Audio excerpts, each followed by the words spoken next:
गुरु ग्रंथ साहिब की कोई वाणी निकालकर उसमें से कुछ पुस्तक बनाकर उसका जो नित्य पाठ करना या नमाज करना, ये एक ही बात है। और इनसे क्या होगा, ज्ञान यज्ञ होता है। ज्ञान यज्ञ क्या होता है, जैसे श्याम को बताया था कि जैसे खेत में बीज के फिर उसमें खाद और पानी की आवश्यकता पड़ती है, और खाद उसमें बीजा नहीं है, खाद पानी डालते रहे तो वो किसान नहीं है। इसी प्रकार जो हम केवल ये नित्य नियम करते हैं, चाहे किसी भी वेदों के से, जैसे ओम भूर्भुवः स्वः ये मंत्र करते हैं गायत्री, ये भी नित्य नियम नमाज कहो, चाहे इसको नित्य नियम कहो, नित्य पाठ कहो। इससे एक क्या होता है, तो ये ज्ञान होता है कि हम कौन हैं, कहां से आए, हमारा उद्देश्य क्या है, ये याद बनी रहती है। और फिर इन पाठों से हमें ज्ञान यज्ञ का भी पुण्य मिलता है। ऐसी 5 यज्ञ हैं। एक यज्ञ है धर्म की, दूसरी यज्ञ ध्यान, तीसरी यज्ञ हवन की, चौथी यज्ञ परिणाम और 5वीं यज्ञ ज्ञान की है। ये 5 यज्ञ हमें इस भक्ति मार्ग को सफल करने के लिए करनी होंगी, परंतु पहले वो बीजना होगा सत्य नाम का। सत्य नाम रूपी बीज के फिर ये करेंगे, तब वो हमारा सत्य नाम रूपी बीज फलेगा। अगर हमने सतनाम ले लिया और ये यज्ञ नहीं की तो भी वो नहीं फलेगा, क्योंकि बीज खाद पानी बिना उभर नहीं सकता। अब देखो, कोई भी क्रिया किसी भी पवित्र धर्म में चल रही है वो व्यर्थ नहीं है, लेकिन वो सुचारू नहीं है।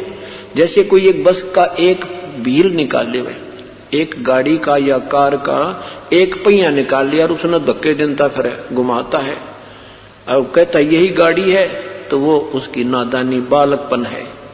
हम कोई एक क्रिया कर रहे हैं, कोई व्रत कर रहा है, कोई गीता जी का पाठ से मुक्ति मान रहा है, कोई गुरु ग्रंथ साहिब की केवल नित्य उस वाणी से जपजी साहिब के पाठ से ही मुक्ति मान रहा है, कोई 5 वक्त नमाज करने से मुक्ति मान रहा है। परमात्मा कहते हैं ये तो तुम एक पहिया निकाल कर घुमाते फिर रहे हो गाड़ी का।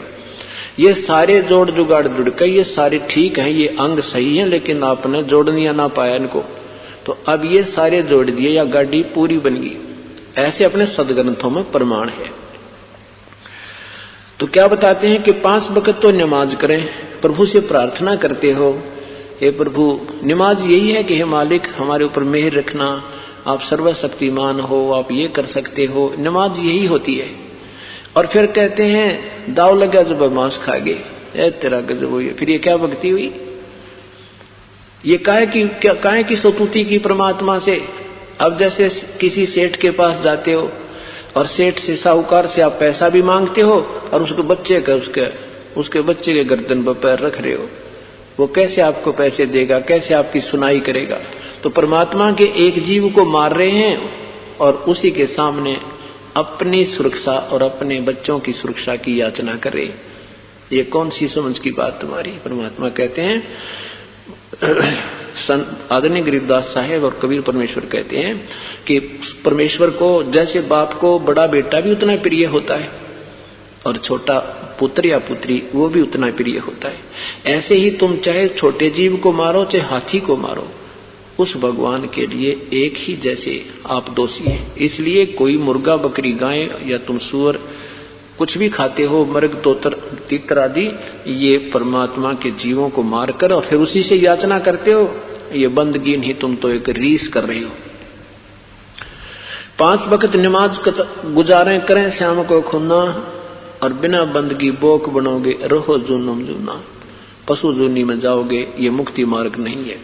फिर कहते हैं वेद पुराण शास्त्र पढ़ते और कथा करें चितला के, गीता जी का ज्ञान सुनावे ये मीठी बात बना के, और महाभारत रामायण समझा के कथा कहें उस काल करतार की, तेरे हाथ में चाबी सतगुरु सतलोक द्वार की।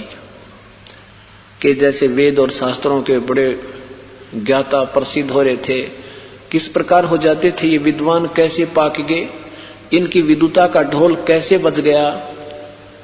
उस समय अपने पूर्वज जो थे वो अशिक्षित थे और परमात्मा को घना चाहने वाले थे, सीधी आत्माएं थी उनकी, बहुत विनम्र थे, भगवान से डरने वाले होते थे। और उस परमात्मा की विधि पाने के लिए, उनकी कथा कीर्तन सुनने के लिए ऋषि का नाम सुनकर, संत का नाम सुनकर उसके चारों तरफ मंडरा जाते थे, पहुंच जाते थे।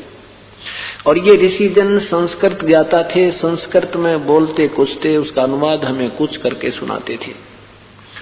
ये कैसे ऋषि जी कहलागे, महर्षि कैसे कहलागे? एक समय की बात है, एक यात्री जा रहा था।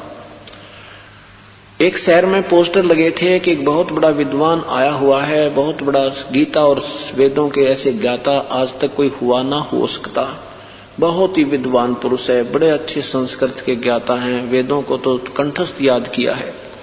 उस यात्री ने वो महिमा सुनी तो सोचा भी महापुरुष आए हैं और ज्यादा समय तो है नहीं, आध घंटा तो सत्संग सुनकर फिर आगे प्रस्थान करूंगा।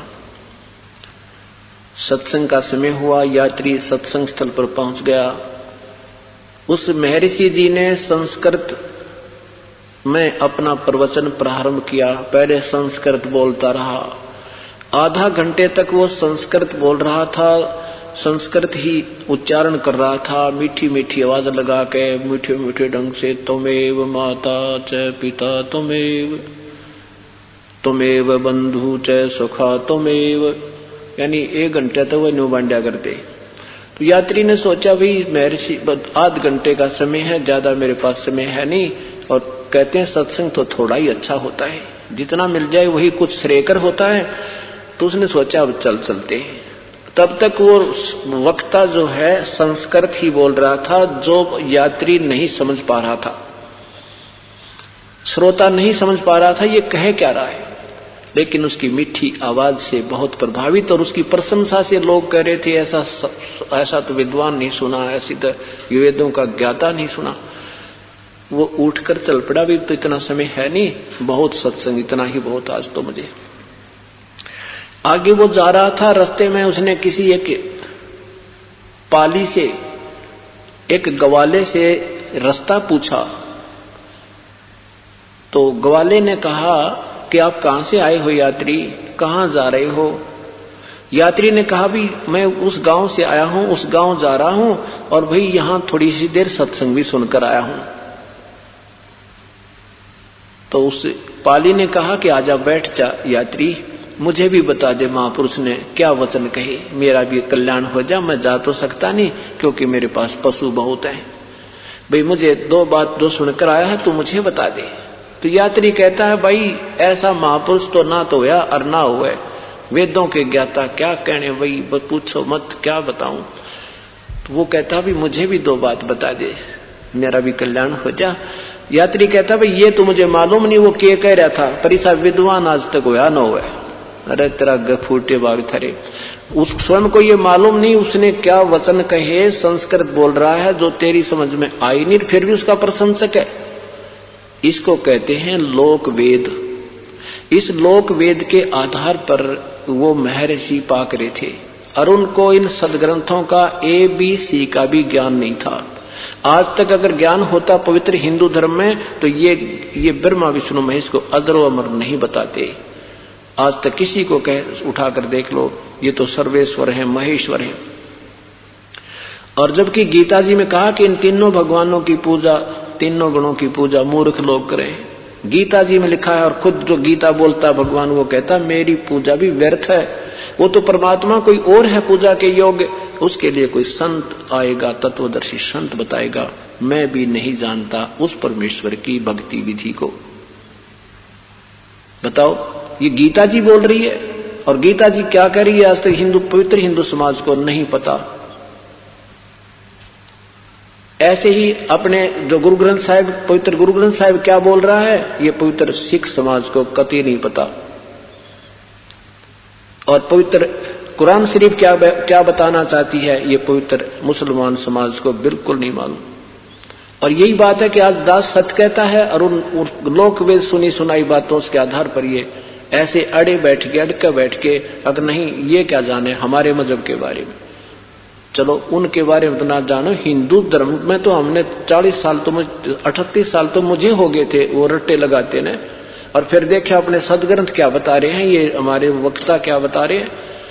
तो तब दास ने प्रार्थना की परमात्मा से, भगवान ये तो सारा संसार भूला पड़ा है, आप ही के बच्चे हैं, आप ही की आत्मा है, और ये काल के दूत हमें उलझाए बैठे हैं। तो परमेश्वर ने इस दास को हिम्मत दी यह सत्य कहने की, और आज ये कड़वी सत्य ये कुनीन समाज को सुहागी। आज ये कुनीन अच्छी लगने लगी, सब खाने की चेष्टा कर रहे हैं, समाचार पत्रों को पढ़ रहे हैं। ठीक है, एक आधा स्वार्थी